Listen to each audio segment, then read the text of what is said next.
Hi అండి, welcome to Jakkampudi recipes. ఈరోజు మన రెసిపీస్ వచ్చేసి అనుకోకుండా నలుగురు ఐదుగురు అతిథులు వచ్చినప్పుడు ఏం చేయాలో తెలియక కంగారు పడుతూ ఉంటాం కదా. అప్పటికప్పుడు గంటలో సింపుల్గా చేసే 6 రకాల రెసిపీస్ని ఈరోజు మీకు చేసి చూపించబోతున్నానండి. లాస్ట్ వరకు కూడా స్కిప్ చేయకుండా వీడియో మొత్తం చూసేయండి. అలాగే చూసి వెళ్ళిపోకుండా లైక్ చేసి మన ఛానల్ని ఫాలో చేసేయండి. ఇప్పుడు మనం వీడియోస్లోకి వెళ్ళిపోదాము. అప్పటికప్పుడు మనం చికెన్ బిర్యానీ అనేది ప్రిపేర్ చేయలేకపోయినా ఈజీగా సింపుల్గా ఇలా వెజ్ బిర్యానీ అనేది ఎలా చేసుకోవాలి ఏంటనేది మీకు ఈ వీడియోలో చూపిస్తాను. ఇప్పుడు ముందుగా ఒక బౌల్ తీసుకొని ఒక బౌల్ వరకు బియ్యం అనేది తీసుకోండి. నేను నార్మల్ బియ్యమే తీసుకున్నానండి. మీ దగ్గర బిర్యానీ రైస్ అంటే బిర్యానీ రైస్ అయినా వాడుకోవచ్చు. ఇవి వచ్చేసి మనకి కేజీ వరకు ఉంటాయి అన్నమాట. ఇందులో వాటర్ పోసుకొని 4-5 సార్లు వాష్ చేసిన తర్వాత మరలా వాటర్ పోసి పక్కన పెట్టేయండి. ఇవి నానే లోపల నేను ముందుగానే 4 బంగాళదుంపలు ఇలా చిన్న ముక్కలు కొని తరుక్కున్నాను. అలాగే పచ్చిమిర్చిని కూడా ఇలా పొడవుగా చీల్చుకున్నానండి. ఒక 5 పచ్చిమిర్చి తీసుకొని అలాగే 3 టమాటాలని ఇలా చిన్న చిన్న ముక్కల కింద కట్ చేసుకోండి. కొత్తిమీర, పుదీనా అలాగే కరివేపాకు కూడా ఇలా తరిగి పెట్టుకోండి. వీటిని పక్కన పెట్టేసుకొని ఇప్పుడు గ్యాస్ వెలిగించుకొని వేరొక కళాయి పెట్టుకొని ఇలా మసాలా దినుసులన్నిటినీ కూడా ఈ కళాయిలో వేసేసుకుందాం. నేనైతే ఈ బిర్యానీకి అస్సలు ఆయిల్ అనేది వాడట్లేదు, హెల్తీగా చేద్దామని. ఇప్పుడు ఈ మసాలా సామానం మొత్తాన్ని కూడా ఇలా ఒకసారి కలుపుకుందాం. కొంచెం ఫ్రై అయిన తర్వాత ఇందులో సాజీరా వచ్చి 1 టీ స్పూన్ వరకు వేసుకుందాం. ఇలా వేసుకొని ఒకసారి కలిపేసుకొని ఇందులో పొడవుగా కట్ చేసుకున్న ఉల్లిపాయలు వచ్చేసి 1 కప్పు వరకు తీసుకున్నానండి నేను. ఈ కప్పు ఉల్లిపాయలు కూడా ఇందులో వేసేసుకొని అలాగే పొడవుగా కట్ చేసుకున్న పచ్చిమిర్చి ఉన్నాయి కదా, వాటిని కూడా వేసేసుకొని వీటిని లైట్గా ఇలాగ ఒకసారి కలుపుకొని ఫ్రై చేసుకోండి. ఇప్పుడు ఇందులో పొడవుగా కట్ చేసుకున్న ఉల్లిపాయలు వచ్చేసి 1 కప్పు వరకు వేసుకొని పచ్చిమిర్చిని కూడా పొడవుగా చీల్చుకుని ఉన్నాయి కదండి, అవి కూడా ఇందులో వేసేసి ఒకసారి కలుపుకున్న తర్వాత ఈ ఉల్లిపాయ పచ్చిమిర్చి అనేవి మనకి ఆయిల్ అస్సలు వాడట్లేదు కాబట్టి కొంచెం వాటర్ అనేది యాడ్ చేసుకొని ఇవి కుక్ చేసుకోండి. ఇలా 4-5 స్పూన్లు వాటర్ యాడ్ చేసుకుని ఇలా కలుపుకుంటూ మీరు హై ఫ్లేమ్లో పెట్టి కుక్ చేశారంటే చక్కగా మగ్గిపోతాయి. ఇంకొన్ని చూడండి, మనకు ఉల్లిపాయలు అనేవి ఇలా మగ్గిపోయినాయి కదా. ఇప్పుడు ఇందులో ముందుగా కట్ చేసి పెట్టుకున్న బంగాళదుంప అలాగే టమాటా ముక్కలు కూడా వేసేసుకుందాం. ఇలా వేసేసి ఆ మిగిలిన వాటర్లోనే ఈ బంగాళదుంప టమాటాలను కూడా మగ్గించుకుందాము. ఇప్పుడు బిర్యానీ కోసం అని నేను పెరుగు పచ్చడి అనేది చేస్తున్నానండి. ఒక బౌల్ తీసుకొని పెరుగు వచ్చేసి ఒక 4 కప్పుల వరకు తీసుకోండి. ఇలా తీసుకున్న పెరుగుని గరిటెపెట్టి బాగా చిలికించుకున్న తర్వాత మీకు కొంచెం పలుచగా కావాలి అంటే కొంచెం వాటర్ అనేది యాడ్ చేసుకోండి. లేదు కొంచెం తిక్కగానే కావాలి అనుకుంటే ఇందులో ఉల్లిపాయలు వచ్చేసి ఒక 1/2 కప్పు వరకు వేసుకొని పచ్చిమిర్చి 4 కట్ చేసి వేసుకొని జీలకర్ర వచ్చి ఒక 2 టీ స్పూన్ల వరకు వేసుకోండి. ఇలా వేసిన తర్వాత సాల్ట్ వచ్చి 1 టీ స్పూను, పసుపు వచ్చి 1/2 టీ స్పూన్ వేసుకొని ఒకసారి గట్టి పెట్టి కలిపేయండి.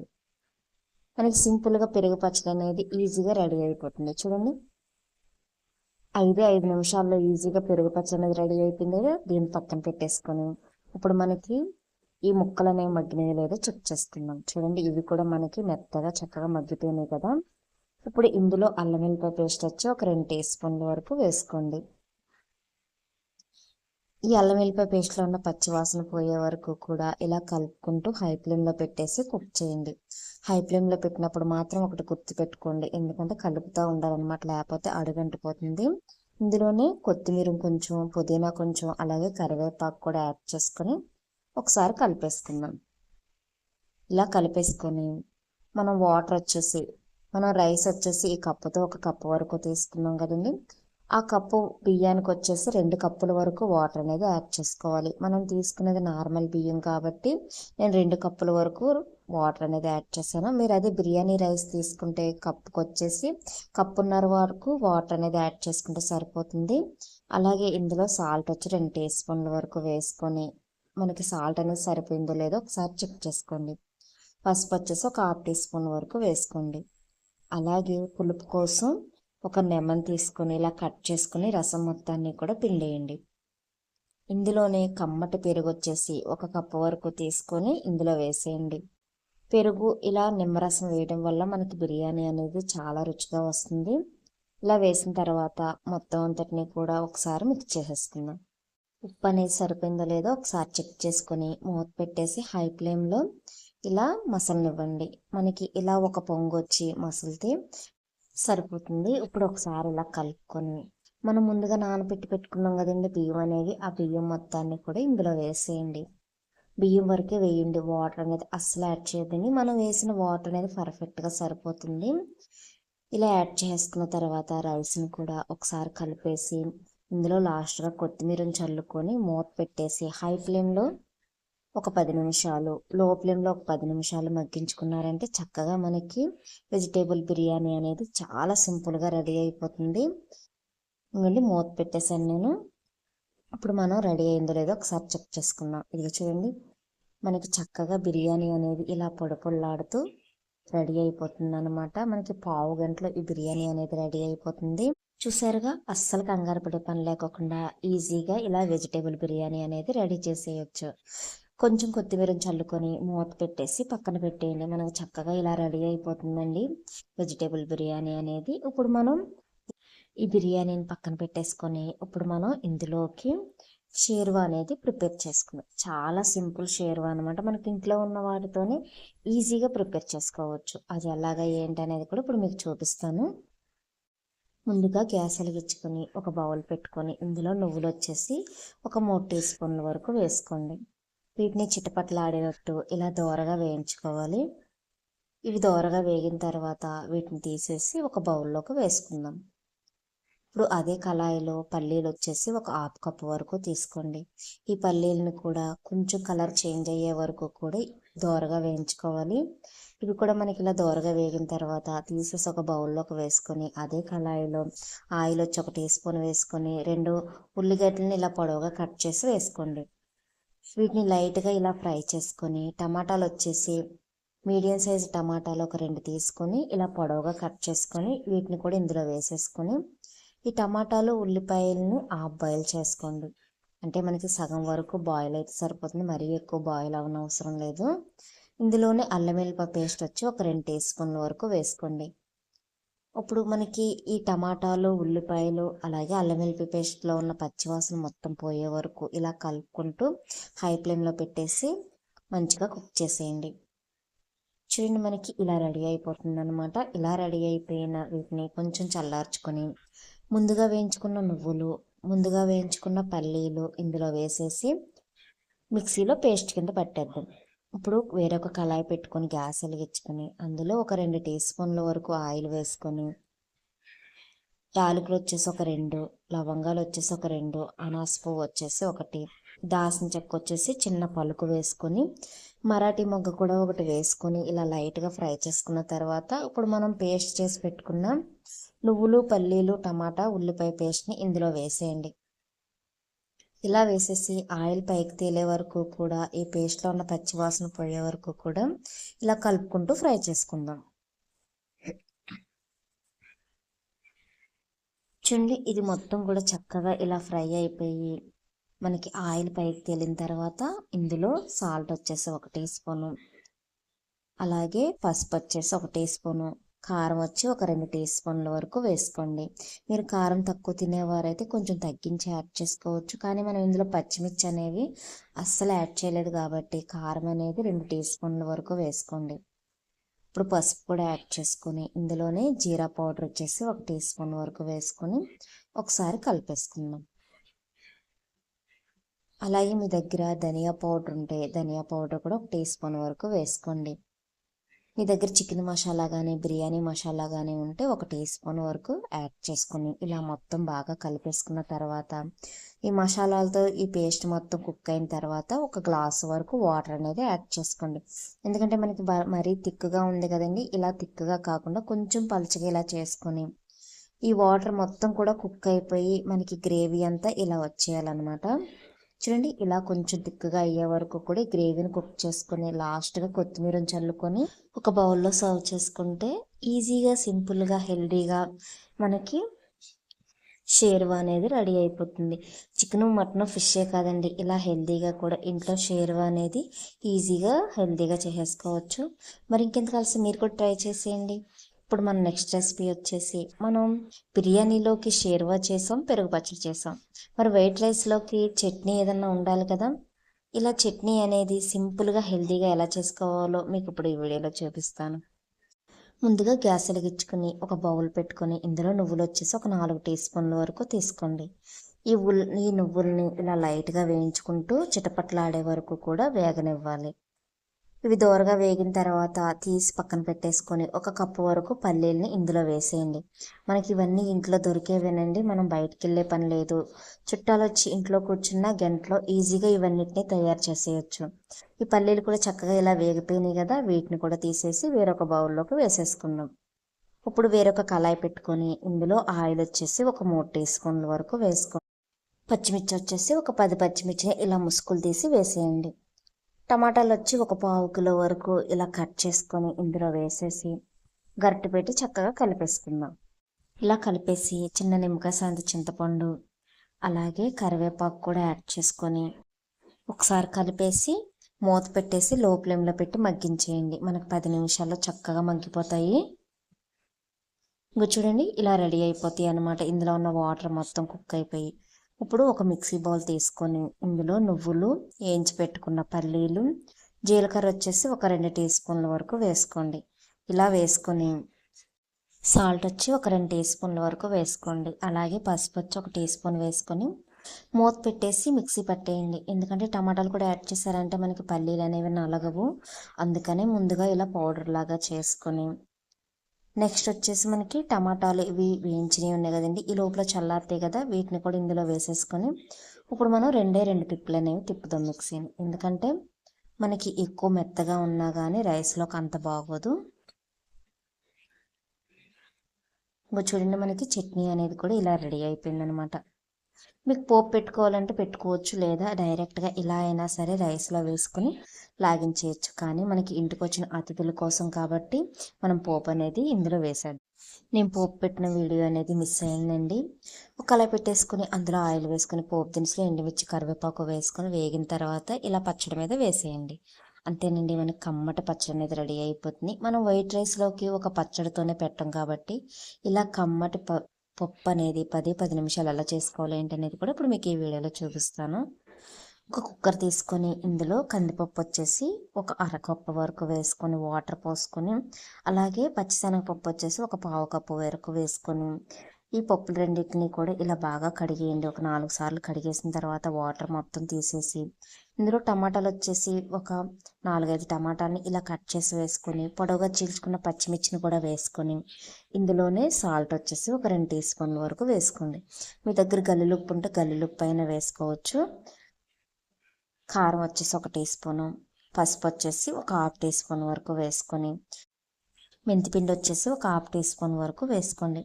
అలా చింతపండు వచ్చేసి చిన్న నిమ్మకాయ సాయంత్రం చింతపండును కూడా నేను నానబెట్టి పక్కన పెట్టుకున్నానండి. ఇప్పుడు ఈ చింతపండును కూడా ఇందులో వేసేయండి. ఇలా వేసేసి వాటర్ వచ్చేసి ఒక 2 కప్పుల వరకు వాటర్ అనేది యాడ్ చేసుకోండి.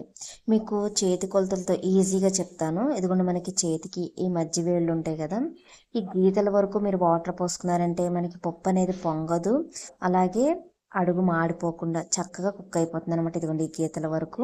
నేనైతే ఎప్పుడు పప్పు పెట్టినా కానీ ఇలాగే వాటర్ అనేది పోసేసి కుక్కర్ అనేది పెట్టుకుంటాను అనమాట. ఇప్పుడు ఇలా వాటర్ పోసిన తర్వాత మూత పెట్టేసి విజిల్ పెట్టి 8 విజిల్స్ వచ్చే వరకు కూడా కుక్ చేసేయండి. మనకి 10 నిమిషాల్లో ఈ పప్పు అనేది కుక్ అయిపోతుంది. ఈ లోపలనే మనం పోపు కూడా ముందుగా ప్రిపేర్ చేసేసుకుందాం. గ్యాస్ వెలిగించుకొని వేరొక కళాయి పెట్టుకొని ఇందులో 2 టీ స్పూన్ల వరకు ఆయిల్ వేసుకోండి. పోపు కోసమని నేను పోపు దినుసులు వచ్చేసి ఒక 2 టీ స్పూన్లు, జీలకర్ర వచ్చి 1 టీ స్పూను, ఆవాలు వచ్చి 1 టీ స్పూను, ఎండుమిర్చి వచ్చి ఒక 4 తుంపి పక్కన పెట్టుకున్నాను. ముందుగా పోపు దినుసులు, జీలకర్ర, ఆవాలు, ఎండుమిర్చిని కూడా వేసేసి వీటిని లైట్గా ఫ్రై చేసుకుందాం.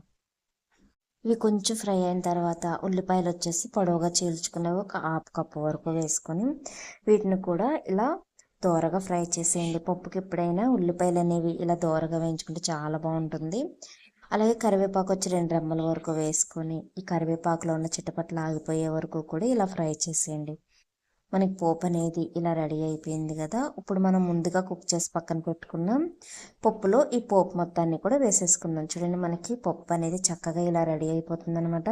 మనకి పప్పు కుత్తిపెట్టి ఎనిపే పని లేదు, మనకి వాటర్ కూడా పొంగిపోదు, చాలా చక్కగా పప్పు అనేది కుక్ అయిపోతుంది.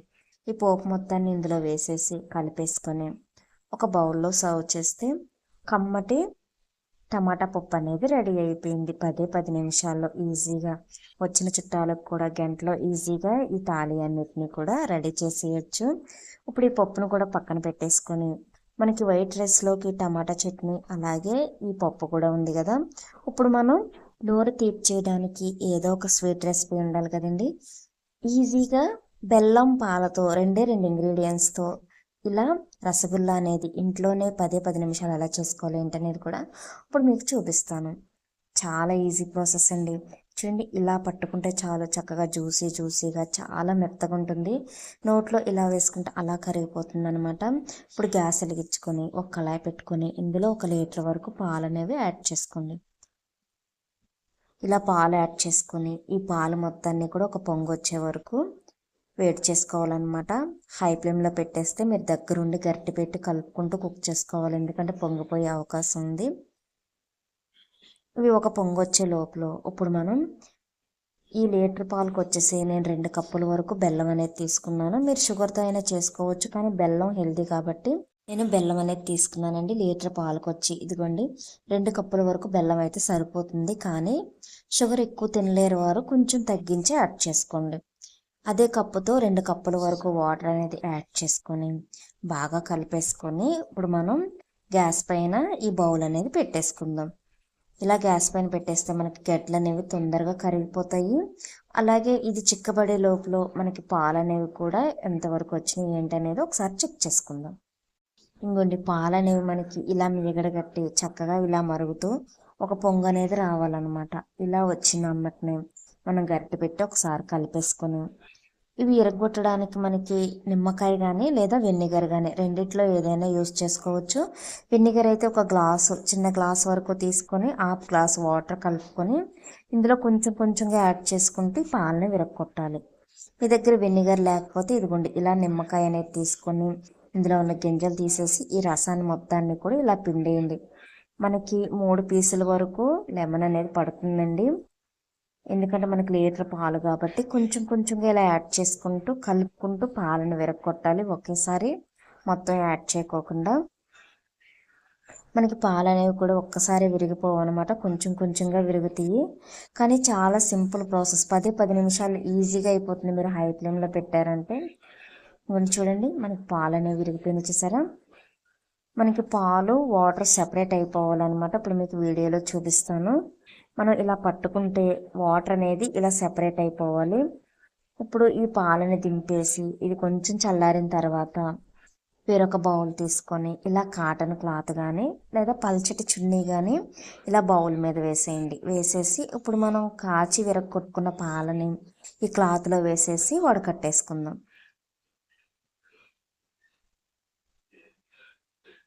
ఇలా పోసేసిన తర్వాత ఇదిగోండి క్లాత్ మొత్తాన్ని కూడా ఇలా పట్టుకొని చుట్టూ వారలం ఇలా పైకంటే చక్కగా వాటర్ అనేది ఇందులోకి దిగిపోతాయండి. చెయ్యి అస్సలు పెట్టొద్దు, మీరు చెయ్యి పెట్టారంటే కాలిపోతుంది. ఈ వాటర్ మొత్తం కూడా పూర్తిగా పక్కకు వచ్చేసిన తర్వాత ఇప్పుడు ఇలా ఓపెన్ చేసుకుని ఇందులో చల్లటి వాటర్ని 2 కప్పుల వరకు యాడ్ చేయండి. మీరు చల్లటి వాటర్ యాడ్ చేయడం వల్ల ఈ పన్నీర్ అనేది మనకి గట్టి పడుకోకుండా స్మూత్గా ఉంటుందన్నమాట. మనకి రసగుల్లా అనేది చాలా స్మూత్గా నోట్లో ఇలా వేసుకోగానే అలా కరిగిపోతాయి. ఇప్పుడు ఈ క్లాత్ పట్టుకుని ఇలా పైకి లేపేయండి. ఇలా పైకి లేపి స్లోగా చక్కగా పిండుకుంటే మనకి వాటర్ అంతా సెపరేట్ అయిపోతాయి. ఇలా సెపరేట్ అయిన తర్వాత పన్నీర్ని తీసుకుని ఒక బౌల్లోకి వేసేసుకోండి. ఇలా వేసేసి ఒకసారి మనం ఈ పానకాన్ని కూడా చెక్ చేసుకుందాం బెల్లాన్ని, ఎందుకంటే మనకి ఒక్కొక్కసారి పొంగిపోతూ ఉంటుంది కదా, అలా కాకుండా మధ్యలో ఇలా కలుపుకుంటూ మరిగించుకోవాలన్నమాట. ఇప్పుడు మనం పన్నీర్ని కొంచెం చల్లారిన తర్వాత మన అరచేతితో ఇలా క్రష్ చేయాలండి. ఇలా మ్యాష్ చేయడం వల్ల మనకి పన్నీర్ అనేది చాలా స్మూత్గా రెడీ అవుతుంది అన్నమాట. లేదు అంటారా, మనం అలా వదిలేసామంటే మనకి లబ్బర్ లాగా సాగుతుంది గట్టిపడిపోయి. అలా కాకుండా ఇలా ఎక్కువసేపు క్రష్ చేసిన తర్వాత ఇలా ముద్దలాగా చేసుకొని కొంచెంగా చేతిలోకి తీసుకోండి. చూడండి, మన పన్నీర్ అనేది ఎంత స్మూత్గా ఉందో. ఇలా చక్కగా వేలు పెడితే చూసారా మంచిగా దిగిపోతుంది. ఇప్పుడు కొంచెం పన్నీర్ అనేది ఇలా చేతిలోకి తీసుకొని ఇలా బాల్ లాగా చేసుకున్న తర్వాత ఇలా అరచేతిలో వేసుకొని రౌండ్గా చుట్టండి. చున్ని మనకి పన్నీర్ స్టిక్స్ అనేవి ఇలా రెడీ అయిపోతాయి అన్నమాట. ఇప్పుడు ఈ పన్నీర్ స్టిక్స్ని వేరొక బౌల్లోకి పెట్టేసుకుందాం. అంతేనండి, చాలా ఈజీ ప్రాసెస్. ఇంకొకటి కూడా చూపిస్తాను. ఇలా కొంచెం పన్నీర్ తీసుకొని చేతిలో వేసుకుని రౌండ్గా చుట్టుకున్న తర్వాత ఇలా పొడవుగా మీరు ఒత్తారంటే చక్కగా మనకి పన్నీర్ స్టిక్స్ అనేవి రెడీ అయిపోతాయి. మొత్తం అన్నిటినీ కూడా నేను ఇలాగే ప్రిపేర్ చేశాను. ఇదిగోండి, మనకి విడిపోకుండా మనకి చక్కగా ఈ పన్నీర్ స్టిక్స్ అనేవి రావాలి అంటే నేను చేసిన ప్రాసెస్లో ఒకసారి ట్రై చేయండి. ఎందుకంటే బెల్లం వాటర్ కూడా మనం వేసిన వాటర్కి సగం వరకు మరిగించుకున్నాం కదా, ఇలా మరిగిన వాటర్లో ఈ పన్నీర్ స్టిక్స్ని ఒక్కొక్కటిగా వేసేయండి. ఇలా వేసేసి ఈ మొత్తం కూడా సగం అయ్యే వరకు బాయిల్ అవనివ్వండి. ఇదిగోండి, ఇలా పొంగొస్తూ ఉంటుంది. మనకి గరిటె పెట్టి ఇలాగ లోపలికి కలుపుకుంటూ ఉంటే మనకి చక్కగా ఈ పన్నీర్ స్టిక్స్కి ఈ బెల్లం వాటర్ అనేది చక్కగా ఇండి మనకి ఉబ్బుతాయండి ఇవి. ఇంకో చూడండి, కలర్ అనేది మనకి ఇలా చేంజ్ అవుతుంది, ఇలా ఉబ్బుతాయి అన్నమాట. ఇలా మనకి ఉబ్బిన తర్వాత దింపేసి కొంచెం చల్లారిన తర్వాత ఇప్పుడు మనం వేరొక బౌల్లోకి ఈ రసగుల్లా అనేది తీసుకుందాం. ఇంకా చూడండి, కొంచెం థిక్నెస్ అనేది వచ్చింది కదా. కానీ మనకి ఇలాగా వేడిగా ఉన్నప్పుడు ఫ్రిడ్జ్లో అస్సలు పెట్టొద్దండి. వీటిని వేరొక బౌల్లోకి తీసుకొని ఏదో ఒక డ్రై ఫ్రూట్స్ని ఇలా కట్ చేసి వేసుకొని బాగా చల్లారిపోయిన తర్వాత మీరు డీప్ ఫ్రిడ్జ్లో ఒక 10 నిమిషాలు పెట్టి తీసారంటే చక్కగా మనకి ఇలా సెట్ అయిపోతాయి అన్నమాట. కూల్గా మనకి రసగుల్లా అనేది రెడీ అయిపోయింది. మనం బయట స్వీట్స్ తీసుకొచ్చుకునే కంటే కూడా ఇంట్లో 10 నిమిషాల్లో ఈజీగా ఇలా స్వీట్ రెసిపీ అనేది చేసి పెట్టేయచ్చు. పిల్లలు కానీ ఇంటికి వచ్చిన అతిథులు కానీ చాలా ఇష్టంగా లాగించేస్తారు. ఇంకో చూడండి, చాలా జ్యూసీగా ఇలా నోట్లో వేసుకుంటే అలా కరిగిపోయేలాగా ఉందన్నమాట. మీకు 100కి 100 మార్కులు పడాల్సిందే. మరి ఇప్పుడు మన నెక్స్ట్ రెసిపీ వచ్చేసి భోజనం మొత్తం అయిపోయిన తర్వాత ఈవినింగ్ టైంలో వెళ్ళే ముందు మనకి ఏదో ఒక స్నాక్ అనేది ఉండాలి కదండి. ఆ స్నాక్ కోసం నేను మిరపకాయ బజ్జీలు అనేవి చాలా ఈజీగా ఆయిల్ అస్సలు పేర్చుకోకుండా క్రిస్పీగా మిరపకాయ బజ్జీలని ఈజీగా వేసేద్దాం. ముందుగా మిరపకాయ బజ్జీలని ఇదిగోండి ఇలా కడిగేసి ఇలా పొడవుగా ఉన్న మిరపకాయ బజ్జీని తీసుకోండి. మనకి వంకరగా ఉన్నవి కాకుండా వీటిని ఈ చివర బొడ్లు అనేవి కట్ చేసేయండి. ఇలా కట్ చేసేసుకొని ఒక పిన్నిస్ తీసుకొని చక్కగా ఇలాగా ఘాట్లు అనేవి పెట్టేయండి. ఇదిగోండి చూడండి, ఇలా పొడవుగా చీల్చాలన్నమాట. ఇప్పుడు ఇందులో ఉన్న మిరపకాయ గింజల్ని మీకు ఇష్టం లేకపోతే తీసేయచ్చు, కానీ కొంచెం కారంగా కావాలి అనుకునేవారు ఉంచేయండి అందులో. ఎందుకంటే మనం తీసుకునే లావు మిరపకాయలు కాబట్టి మనకంత కారం అనిపించదు. నేనైతే ఒకటి తీసి చూపిస్తున్నాను, నేను మొత్తం అన్నిటికి తీయలేదండి. ఇదిగోండి, ఇలా చీల్చేసి మొత్తం అన్నిటినీ కూడా ఒక బౌల్లోకి తీసుకుందాము. ఇప్పుడు వీటిని పక్కన పెట్టేసుకొని వేరొక బౌల్ తీసుకొని ఒక 2 టీ స్పూన్ల వరకు శనగపిండి ఒక బౌల్లోకి వేసుకోండి. ఇందులోనే మెత్తగా దంచుకున్న వామ్ పౌడర్ వచ్చి ఒక 2 టీ స్పూన్ల వరకు వేసుకోండి. కారం వచ్చేసి 1 టీ స్పూను, సాల్ట్ వచ్చేసి 1 టీ స్పూన్ వేసుకొని వీటన్నిటినీ కూడా ఇలా మిక్స్ చేసేయండి. ఇప్పుడు మనం ముందుగా చీల్చి పక్కన పెట్టుకున్న మిరపకాయలు తీసుకొని ఈ స్టఫ్ మొత్తాన్ని కూడా ఇందులోకి ఇలా పలచగా పెట్టండి. మరీ ఎక్కువగా కాదు, కొంచెం పలచగా పెట్టుకుంటే సరిపోతుంది. మొత్తం అన్నిటినీ కూడా నేను ఇలాగే స్టఫ్ చేశానండి, మిరపకాయలన్నిటినీ కూడా. ఇప్పుడు ఈ మిరపకాయ మొత్తాన్ని కూడా పక్కన పెట్టేసుకొని వేరొక బౌల్ తీసుకొని శనగపిండి వచ్చేసి 2 కప్పుల వరకు తీసుకోండి. నేను ముందుగానే జల్లించి పక్కన పెట్టుకున్నానండి. ఇది బాగా ఇంపార్టెంట్ అనమాట, జల్లించుకోవాలి, మనకి మరంలాగా ఉంటుందన్నమాట. లేకపోతే ఇలా జల్లించుకున్న ఈ శనగపిండిలో సాల్ట్ వచ్చేసి 1 టీ స్పూన్ వరకు వేసుకోండి. అలాగే కారం వచ్చి 1 టీ స్పూను, మీ దగ్గర రైస్ ఫ్లోర్ అంటే బియ్యం పిండి ఉంటే ఒక 2 టీ స్పూన్ల వరకు వేసుకోండి. లేకపోతే స్పూన్ పెట్టి కలిపేసుకొని మన దగ్గర విస్కర్ ఉంటే విస్కర్తో చక్కగా కలుపుకుంటే పిండి మొత్తం కూడా గడ్డలు లేకుండా చక్కగా కలిసిపోతుంది. ఇలా వాటర్ పోసుకొని విస్కర్తో మొత్తం కూడా బాగా కలిపేయండి. ఇంకొండి, మనకి ఎక్కడ గడ్డల గట్ట లేకోకుండా విస్కర్తో చక్కగా ఇలా తిక్కుగా ఉండాలన్నమాట. మనకి దోశ బ్యాటర్ అనేది ఎలా ఉంటుందో అలా ఉండాలి, అస్సలు పలచగా ఉండకూడదు. ఇలా వచ్చిన తర్వాత ఇప్పుడు ఈ బ్యాటర్లో చేయి పెట్టేసి ఇలా ముంచి చూడండి. వేలికి చక్కగా ఇలా తిక్కుగా పట్టాలన్నమాట. ఇలా పడితే మనకి మిరపకాయ బజ్జీలకి చక్కగా ఈ పిండి అనేది పట్టి చాలా క్రిస్పీగా వస్తాయండి. ఇప్పుడు గ్యాస్ వెలిగించుకొని ఒక బౌల్ పెట్టుకుని డీప్ ఫ్రైకి సరిపడా ఆయిల్ అనేది వేసుకోండి. ఇప్పుడు మనం పిండి అనేది కలిపేసాం కదా, ఇది చాలా సింపుల్ చిట్కా అనమాట. ఒక గ్లాస్ తీసుకొని చక్కగా ఈ పిండిని ఆ గ్లాసులోకి వేసేయండి. మీకు చాలా ఈజీగా అయిపోతాయి మిరపకాయ బజ్జీలు. పిండి పట్టలేదు, పలచగా అయిపోయినాయి అనే ప్రసక్తి లేకుండా చక్కగా వస్తాయండి. ఈ పిండిని ఈ గ్లాసులో వేసేసి ఇప్పుడు మనం స్టఫ్ చేసుకున్న మిరపకాయలు ఉన్నాయి కదా, ఆ మిరపకాయని చక్కగా ఇలా ముంచేసి ఈ పిండిలో ఆయిల్లో వేసేయండి. కాగిన ఆయిల్లో చక్కగా మనకి మిరపకాయ బజ్జీ అనేది చాలా క్రిస్పీగా చక్కగా రెడీ అయిపోతుంది అనమాట. ఇప్పుడు చూపిస్తాను చూడండి మీకు. ఇదిగోండి ఆయిల్ కూడా పెట్టుకున్నాం కదా మనం డీప్ ఫ్రైకి. ఇదిగోండి పిండిలో ఇలా ముంచి మిరపకాయ బజ్జీని ఇలా వేసేయండి. చక్కగా ఫ్రై అయిపోతాయండి. మనకి విడిపోవడం కానీ అలాగే పిండి అంటకపోవడం కానీ ఉండదన్నమాట. మిరపకాయ బజ్జీలు అనేవి చాలా క్రిస్పీగా వస్తాయి, ఆయిల్ అస్సలు పీర్చవు. ఇలా 1 బై 1 ఒక్కొక్కటిగా ఇందులో వేసేయండి. ఒకవైపు ఫ్రై అయిన తర్వాత రెండో వైపు కూడా చక్కగా ఇలా తిప్పుకుంటూ గరిటెతో దోరగా ఫ్రై చేసుకోండి. చూడండి కలర్ అనేది ఇలా చేంజ్ అయిన తర్వాత మాత్రమే మనం ఒకవైపు నుంచి రెండో వైపుకి ఇలా తిప్పాలన్నమాట. ఎమ్మటనే మీరు గరిటె పెట్టేసి కదపొద్దు. చూసారా మిరపకాయ బజ్జీకి పిండి పట్టి చక్కగా క్రిస్పీగా ఎలాగొచ్చిందో. మనకి విడిపోకుండా చక్కగా ఇలా రావాలి అంటే నేను వేసిన పద్ధతిలో ఈ టిప్స్ ఫాలో అయిపోయి ఇలా మిరపకాయ బజ్జీలు అనేవి వేసేయండి. చూడండి చక్కగా మనకి మిరపకాయ బజ్జీలు కూడా ఎంత మంచిగా రెడీ అయిపోయాయో. ఇప్పుడు మీరు ఈ మధ్యలోకి చీల్చి ఉల్లిపాయలు, పచ్చిమిర్చి, కొంచెం కారం, ఉప్పు అలాగే నిమ్మరసం పెట్టాలంటే పెట్టేయచ్చు. ఈజీగా రెడీ చేసేసుకోవచ్చు. ఇప్పుడు మీకు చూపిస్తాను చూడండి. అది కూడా ఇదిగోండి మనకి ఒకవైపు కొంచెం పిండి అనేది తక్కువ పట్టిందిగా, అటువైపు ఏంటంటే మనం చీల్చిన వైపు అన్నమాట. ఈజీగా అర్థమైపోతుంది. ఇప్పుడు ఇందులో నేను సన్నగా కట్ చేసుకున్న ఉల్లిపాయలు, ఎలాగో మనకి ఇది పచ్చిమిర్చితో చేసాం కాబట్టి ఇందులో లైట్గా సాల్ట్ అనేది ఇలా కొంచెం చల్లండి అంతే. అలాగే కారం వచ్చేసి ఒక చిటికెడు యాడ్ చేసుకోండి. మీ దగ్గర నిమ్మరసం ఉంటే నిమ్మరసం, అలాగే చాట్ మసాలా ఉంటే చాట్ మసాలా కూడా యాడ్ చేసుకోవచ్చు. నేనైతే నిమ్మరసం చాట్ మసాలా అనేది యాడ్ చేయలేదండి, కానీ టేస్ట్ అనేది చాలా బాగున్నాయి. ఆయిల్ అస్సలు పీల్చలేదు. చాలా సింపుల్గా మనకి మిరపకాయ బజ్జీలు కూడా రెడీ అయిపోయినాయి కదా. మరి ఇంటికి వచ్చిన అతిథులకి ఇలాగా 6 రకాల రెసిపీస్ని గంటలో ఈజీగా సింపుల్ ప్రాసెస్లో మీరు కూడా రెడీ చేసేయండి, కంగారు పడే పని లేకోకుండా. మీకు కనుక నా వీడియోస్ నచ్చినట్లయితే లైక్ చేసి మన ఛానల్ని ఫాలో చేసేయండి. కొత్తగా ఎవరన్నా చూస్తున్నట్లయితే బెల్ ఐకాన్ ప్రెస్ చేసి అందులో ఆల్ అనే బటన్ ఉంటుంది. ఆ బటన్ ప్రెస్ చేసినట్లయితే నా నోటిఫికేషన్స్ అన్నీ కూడా మీరు చూడొచ్చు. Thank you for watching.